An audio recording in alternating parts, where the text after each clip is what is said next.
Because within EAT Urban Mobility, we are working on citizen engagement. So we're just starting now, and we are actually trying to get this into our activities and making sure that we are actually involving the right people and organizations and all stakeholders. So what we see, though, it's very hard to have long-term relations because obviously we need a kind of trust, a relationship of trust is needed. And for that, you need actually long-term relations. But how can we make this actually happen so that, how to make happen that people are actually using other means of transport, for example, and making this shift, right? So this behavioral change. And my question is, how do you actually manage this behavioral change, and how do you get people to change their behavior in urban mobility? Like, is there one single approach to change behavior, or do we need to analyze always different situations? Is it culturally based? So Jeff, can you maybe tell us what you think of how this can apply? Because you say, like, if you create the right environment, then they will shift to their behavior is automatically changed. But it's yeah, not but so... I don't think there's a universal solution, though. I mean, I think the key is to, you know, and we saw that from Carlos's presentation too, right? Like, people have very real different perceptions of incentives in different cultures or in different cities. You know, a beach town like Tel Aviv is very, very different than Munich. And so we can't expect either the same interventions to yield the desired behavior, but we can truly understand what those barriers are. We can really understand. I mean, one of the most simple things we like to do is just, you know, find out where are the favorite, most popular places in the city, whether it be about mobility, spending time, whatever, and then deconstruct some of those qualities and then try to recreate them other places. So that's super simple, but, you know, actually paying attention to something like that, where again, people are telling you what they like by virtue of spending time there. And then if you learn about what is it about that place and applying it to other places, you're going to have very different solutions in different cities, but the process to get there could be quite similar.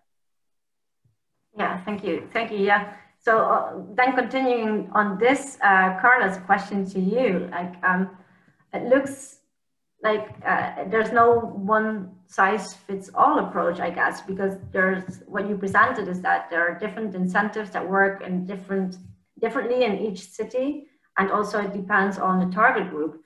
So if there's not like a one fits all approach for these incentives, how could you see this to be replicated in other cities across the globe? So can you hear me? Yes, okay. We do. Thanks. So you'll always need some field work before you design the incentives. It will depend a lot on if you have, you know, a huge cycling population, or if public transportation has wide coverage and is reliable and efficient. You know, the types of incentives that you can think about for, you know, the car-based US cities will be mostly very different from the ones here in Copenhagen, or for those that rely on, for example, a BRT like South America. And so you'll always need to transfer, but, you know, there are some experiences that you can learn from other cities about the impact on preferences and on behavior. And that's very important when you move to another city and you start thinking about designing a new incentive scheme for that, to go back and see what has been the experience of others in trying to deploy these. I think so that the opportunity in terms of having one policy that, you know, does of course I agree with Jeff, you know, it's not going to happen. But I think it's more like the nice opportunity that we have today is there are a lot more options available to work with. So it makes the decision about how to make it better, more complex, because you have more options and degrees of freedom to play around with. So now it's no longer just, tax on car ownership, investment in infrastructure and public transit. Now there's this wide range of options that you can work with. And from a user point of view, this is great because you have a lot more options. So usually if you have more options, it benefits you ultimately. Now it's the purpose of making these options, efficient for whoever operates them, efficient from a sustainable perspective. And that's kind of a little bit the role of the authorities that will have to come in and say, how should we go there? It doesn't mean that we have to regulate always, but it's basically pointing the finger on where to go. Okay. So different, we need different tools. We need to involve the different stakeholders. So Anna, there was a question for you also from one of the participants. Well, the question was, did you find that women and men spend their time any differently? And I would like then to add actually the question, like, if we talk about behavior change or citizen engagement processes, do we need to use these practices differently depending on whether or not they are man or woman? Okay, no, we didn't separate men and women in this study. But I wonder if the question was to Carlos but I can answer. I mean, I think we need to look into individual behavior, and I think some generalizations can be drawn from which gender you belong to. So, I mean, today more women go by public transport than men, and more men own bigger cars. So I think there is a difference in a general way. So I think there are different needs, of course, and we need to look into that.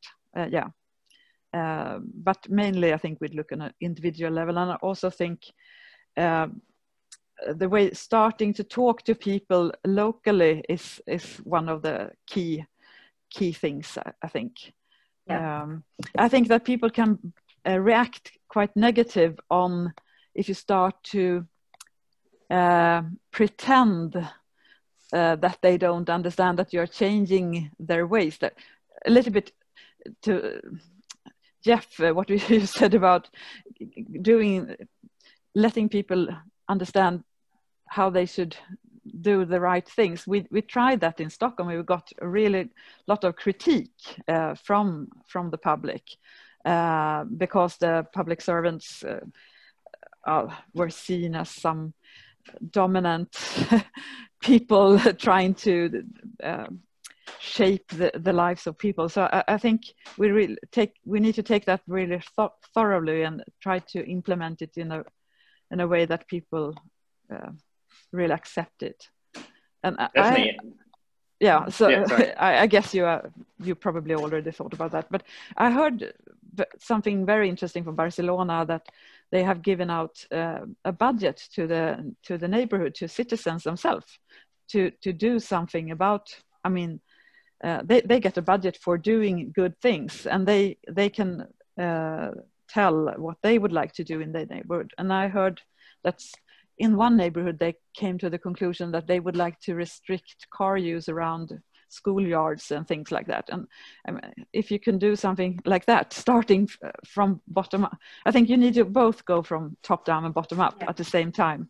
So it's not so much about men or women, but more looking at the individual needs of either the people or the neighborhoods.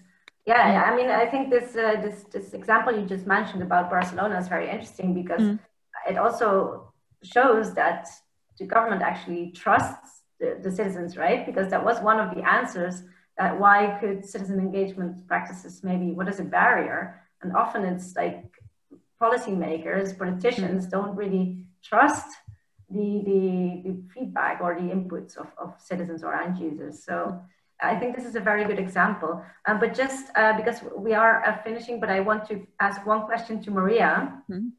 Maria, so Living Labs, I found it very interesting what you presented there. So would you say that Living Labs is like the solution or the way to involve citizens and change behavior? Well, I wouldn't say it is the way, in the sense that it's not the only way, and it doesn't need to be, I mean, exactly the only way. I would say that it's important to go to the real context, as we were seeing in the many different examples, and engage citizens in their local areas. I see anyhow that Living Labs present like ideal environments, ideal settings, because if you respect these key principles that are part of the Living Lab process, I think you can ensure that citizen engagement and the local context is put in place, and kind of for enable the assessment of the different solutions, and you can also check the behavior, so the reaction of people towards whatever intervention is made.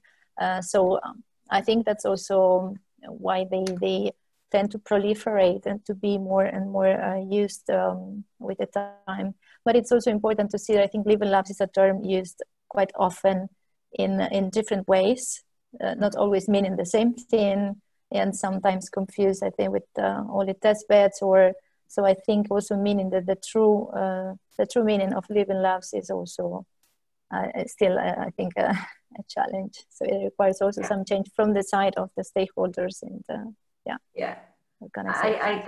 well, concluding, actually, I can say that there are many ways of trying to change behavior and work together with citizens and other stakeholders, right? But that there's no one fits all solution, and that there are many different ways of doing it through Living Labs, incentives, creating the right environments to do so, to make people change their behavior.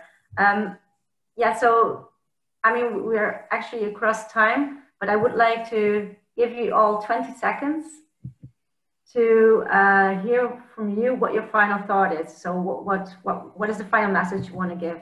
I would like to start with Anna. Like 20 seconds. I think it's very interesting to see that we have the same thoughts all over Europe around these questions, and that we need to engage both the public market and citizen in these questions. And I really like the way we should really try to see how we can work, how this partnership really should look like. That is a really interesting research question, I think. And if we get the next phase of Mr. Sams, which will start in January 2021, then we will really dig into this question. And I hope to work together with all of you on this. Okay, thank you, Anna. Jeff, 20 seconds.